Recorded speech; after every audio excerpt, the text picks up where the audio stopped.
ಶಿವಮೊಗ್ಗದಲ್ಲಿ ರಾಘವೇಂದ್ರ ಗೆಲುವು ನಿಶ್ಚಿತ. ಶಿವಮೊಗ್ಗದಲ್ಲಿ ಮಾಜಿ ಸಿಎಂ ಕುಮಾರಸ್ವಾಮಿ ಹೇಳಿಕೆ ಕೊಟ್ಟಿದ್ದಾರೆ. ರಾಘವೇಂದ್ರ ಗೆಲುವು ಶಿವಮೊಗ್ಗದಲ್ಲಿ ಪಕ್ಕಾ ಅಂತ ಹೇಳಿದ್ದಾರೆ ಮಾಜಿ ಸಿಎಂ ಕುಮಾರಸ್ವಾಮಿ.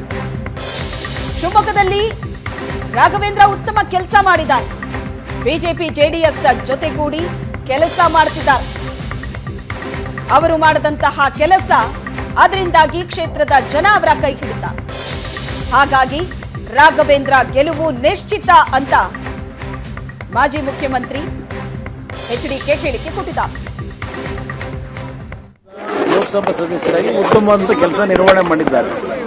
ಈಗಾಗಲೇ ಜೆಡಿಎಸ್ ಮತ್ತು ಬಿಜೆಪಿ ಪಕ್ಷಗಳ ಮೈತ್ರಿಯ ಹೊಂದಾಣಿಕೆ ಏನಿದೆ, ನಾವೆಲ್ಲ ಜೊತೆಗೂಡಿ ಕೆಲಸ ಮಾಡ್ತಾ ಇದ್ದೇವೆ. ಈಗಾಗಲೇ ಬಹಳ ಜನಕ್ಕೆ ಹೊಂದಾಣಿಕೆ ಇದು ಯಾವ ಮಟ್ಟಕ್ಕೆ ಆಗುತ್ತೆ ಅಂತ ಕಾರ್ಯಕರ್ತರ ಮಟ್ಟದಿಂದ ಪ್ರಾರಂಭ ಆಗಿ ನಾಯಕರ ಮಟ್ಟದವರೆಗೂ ಈ ಹೊಂದಾಣಿಕೆ ಅತ್ಯುತ್ತಮವಾದ ಸುಮಧುರ ಬಾಂಧವ್ಯದಲ್ಲಿ ನಡೀತಾ ಇದೆ.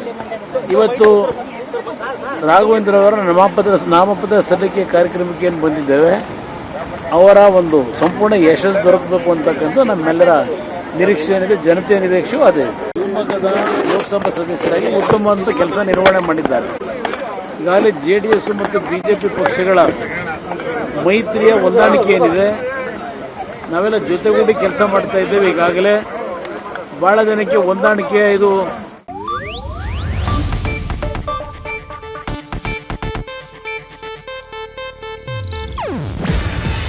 ಇದು ಏಷ್ಯಾನೆಟ್ ನ್ಯೂಸ್ ನೆಟ್ವರ್ಕ್ ಪ್ರಸ್ತುತಿ. ನೀವು ನೋಡ್ತಿದ್ದೀರಾ ಏಷ್ಯಾನೆಟ್ ಸುವರ್ಣ ನ್ಯೂಸ್.